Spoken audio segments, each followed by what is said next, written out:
Merci d'être avec nous sur Ici Beyrouth pour Ici l'entretien. Notre invité aujourd'hui est le général Khalil Hello, expert militaire, analyste, enseignant de géopolitique à l'université Saint-Joseph. Merci, général, d'être avec nous. Merci à vous pour Merci, l'accueil. merci. On a beaucoup de choses à vous demander. Le général Haikal, le commandant en chef de l'armée, Oui, est aux États-Unis. oui. Il rencontre des militaires et des responsables politiques. Qu'est-ce qu'il leur demande? Bon, je vais commencer d'abord par les responsables politiques. Les responsables politiques aux États-Unis, c'est eux qui décident s'il y aura des aides pour l'armée libanaise ou non. Et là, il y a deux volets. Il y a le volet budget que les États-Unis pourraient octroyer à l'armée libanaise. Et il y a l'autre volet qui est le volet stratégique. Donc, ils veulent savoir ce que l'armée libanaise va faire dans les prochains mois et les prochaines années afin que l'aide soit correspondante à cette mission. Donc lui est allé demander de l'aide financière. Il n'a financé, c'est pas le mot, il a été demandé des aides. Les États-Unis n'aident pas financièrement d'habitude. Ils ont aidé l'armée libanaise une seule fois financièrement et puis ils ont dit que c'est contraire aux lois américaines. Donc ils aident avec du matériel, ils aident avec de la logistique, ils aident avec de l'entraînement d'officiers, entraînement sur place ou bien à l'étranger. Donc ça se décide au Sénat, ça se décide dans les cercles politiques, dans le processus de décision, c'est là-bas. Maintenant, les militaires, quand ils rencontrent ses collègues militaires ou bien ses correspondants militaires au Pentagone, c'est pour aller plus en détail dans la mission. Donc, ils veulent entendre de lui, ils veulent savoir de lui quels sont ses plans pour la phase, pour la prochaine Pour la phase, phase 2. pour la phase, pas seulement la phase 2. Ici, j'aimerais attirer l'attention du public sur une chose qui est très importante. L'armée libanaise, c'est l'élément principal de stabilité au Liban et par extension en Syrie. Parce que s'il y a une déstabilisation au Liban, ça va se transformer en plateforme de terrorisme comme c'était le cas auparavant. Et puis, ça peut, ce qu'on appelle en anglais spill over, ça peut déborder vers la Syrie. Donc, pour eux, ils veulent savoir qu'est-ce que l'armée libanaise va faire à la frontière pour lutter contre la contrebande d'armes, de narcotiques et tout ce que vous voulez. Comment elle va, pardon, comment elle va maintenir l'ordre, continuer à maintenir l'ordre à l'intérieur. Là, vous avez 12 camps palestiniens. La fraction palestinienne qui coopère. On va en parler, oui. Oui, il y a les autres fractions. Il y a la frontière maritime. Donc, et parce que la force navale de la FINUL va se retirer très bientôt. Déjà, elle a commencé à se retirer. Donc, et ça, c'était une ressource, un ressourcement externe extraordinaire.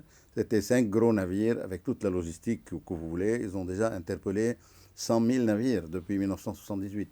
Donc, ils ont même transféré 1200 navires vers les douanes libanaises. Donc ça, l'armée va remplir ce vide. Et elle va remplir le vide de la FINUL au sud. La FINUL au sud a déjà retiré 2000 soldats.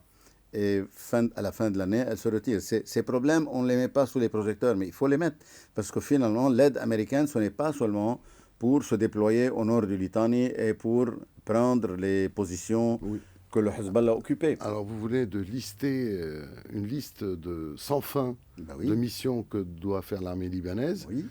Mais de quoi elle a besoin, l'armée libanaise? Parce qu'on a l'impression qu'elle est sous-équipée, mal Non, non, payée. non, non. Il va Écoutez, bien falloir enrôler des soldats pour faire tout ça. mais bien sûr, écoutez, dans l'armée De libanaise, quoi elle a besoin?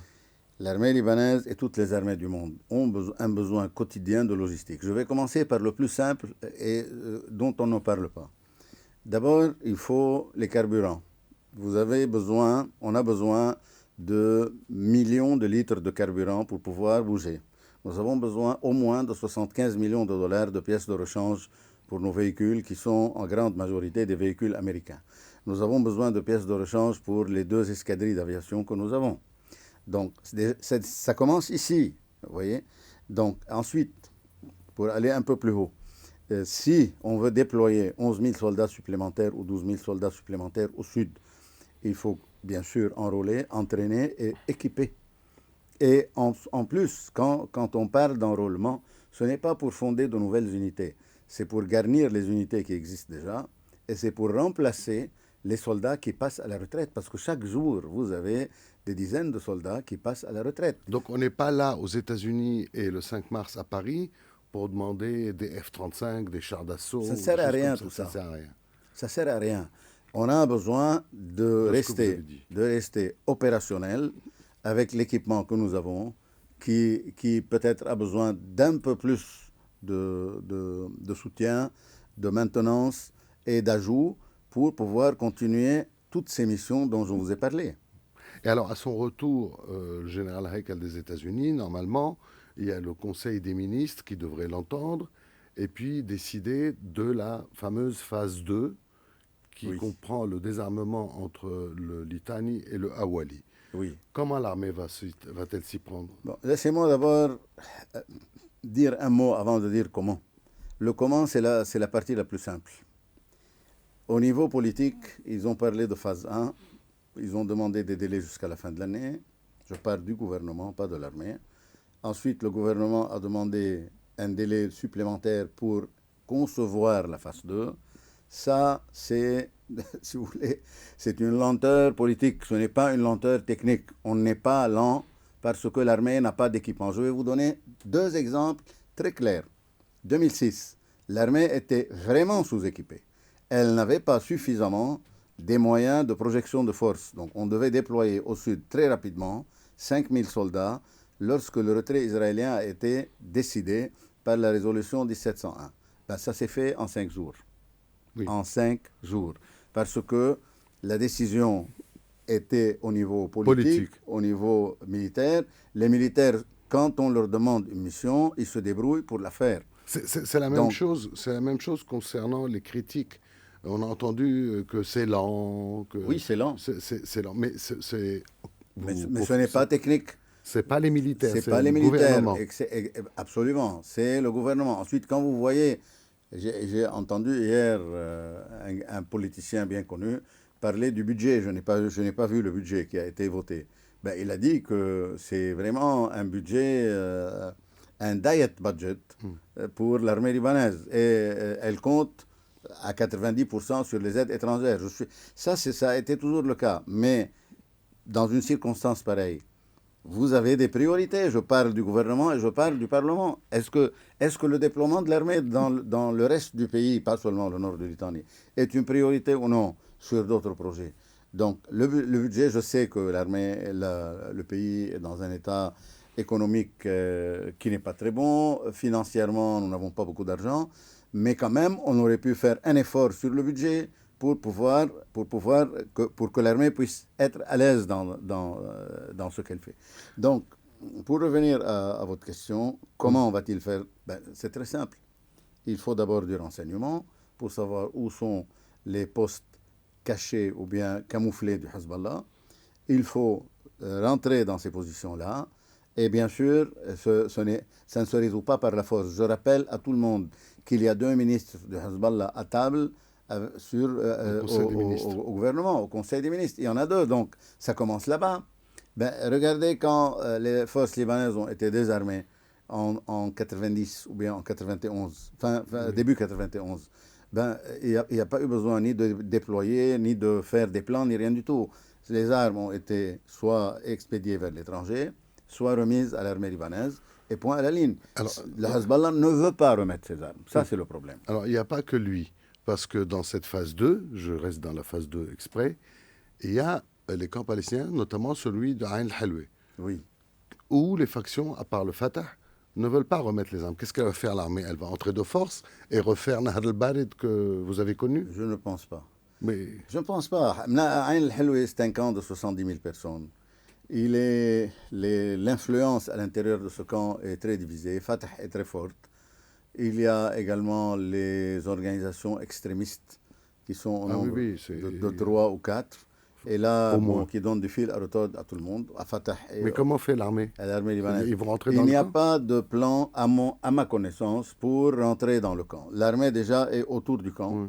Elle contrôle très bien les entrées et les sorties du camp, que ce soit du côté ouest, donc vers les collines, ou bien du côté de la ville de Saïda. Donc là, c'est bien tenu. Je ne pense pas qu'il y a des plans pour l'intérieur d'Ain al-Halwe. Ça se passe lorsque des armes palestiniennes ont été remises À la base, il n'y en a plus beaucoup. Hein. L'armement lourd palestinien, depuis longtemps, il n'est plus là. Donc, il y a des remises parfois symboliques de l'armement.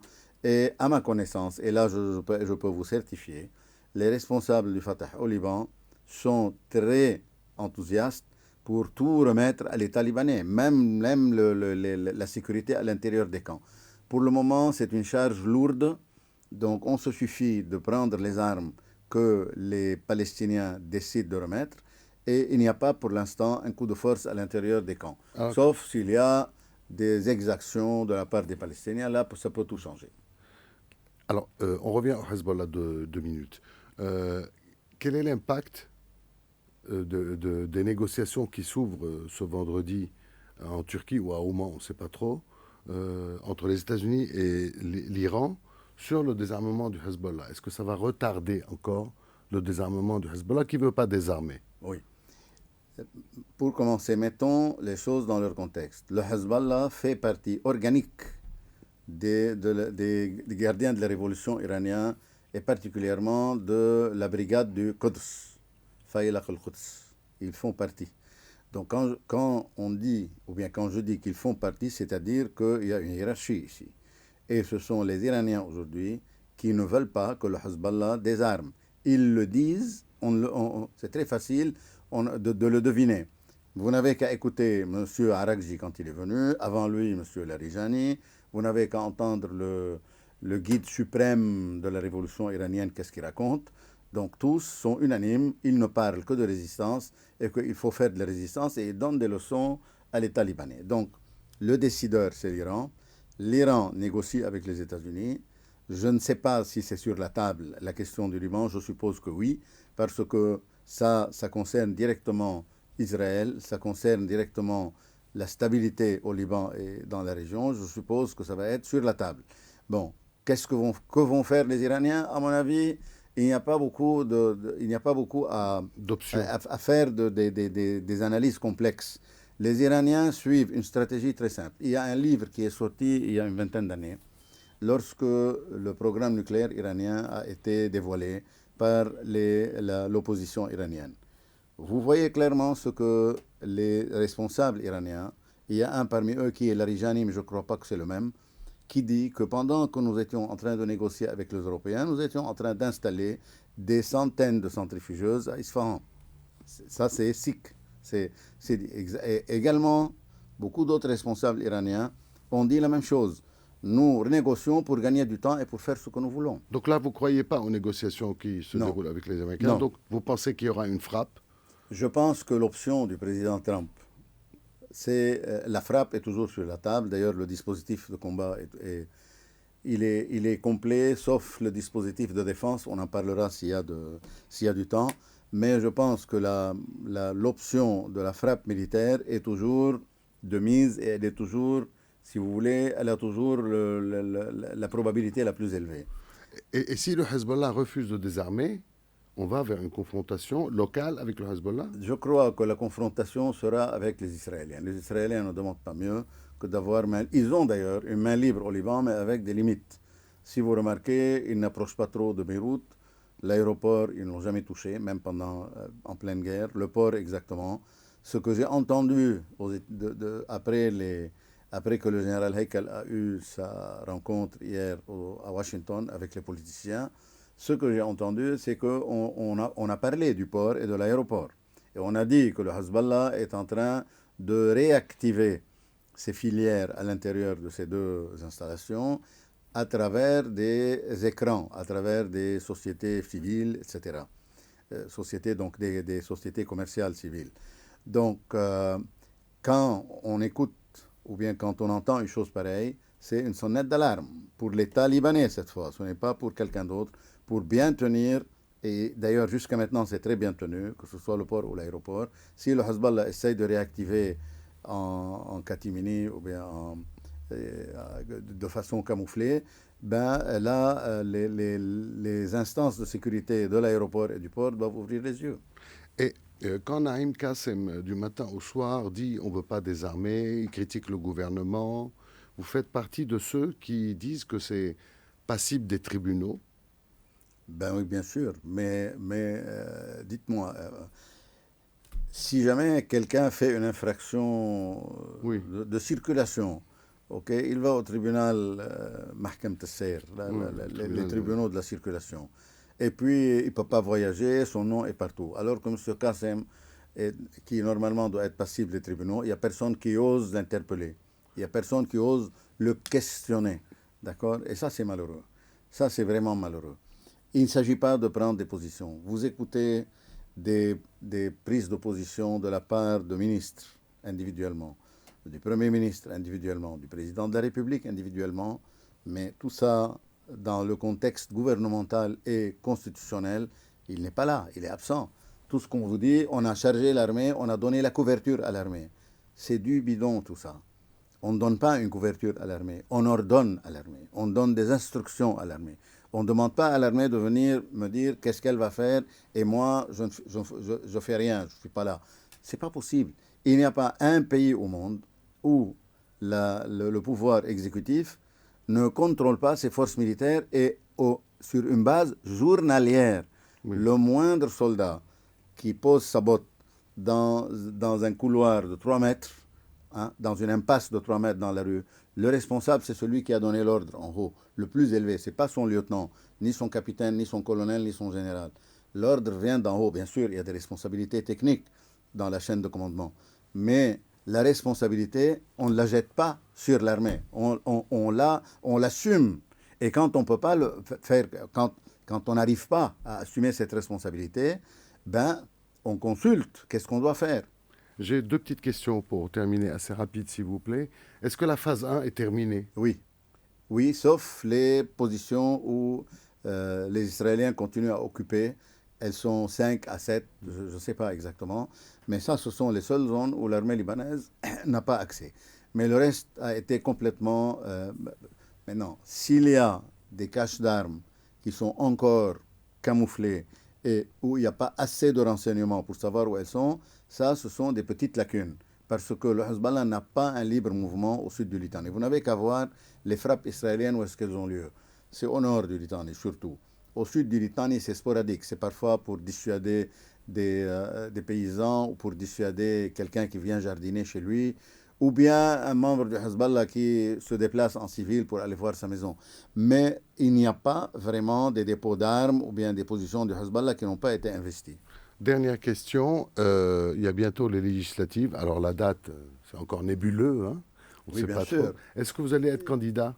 Ben, écoutez, ma tendance personnelle à l'intérieur, je ne suis pas très enthousiaste, je ne suis pas très chaud. Quand je vois ce qui se passe, les alliances qui se tissent contre nature entre certains candidats, ça me, pour moi, ça me choque. Ça, c'est un. Deux, je me pose la question, si j'avais réussi en 2022, qu'est-ce que j'aurais dit aux gens aujourd'hui, 4 ans après? Vous me demandez qu'est-ce que vous avez fait, qu'est-ce que je leur dis?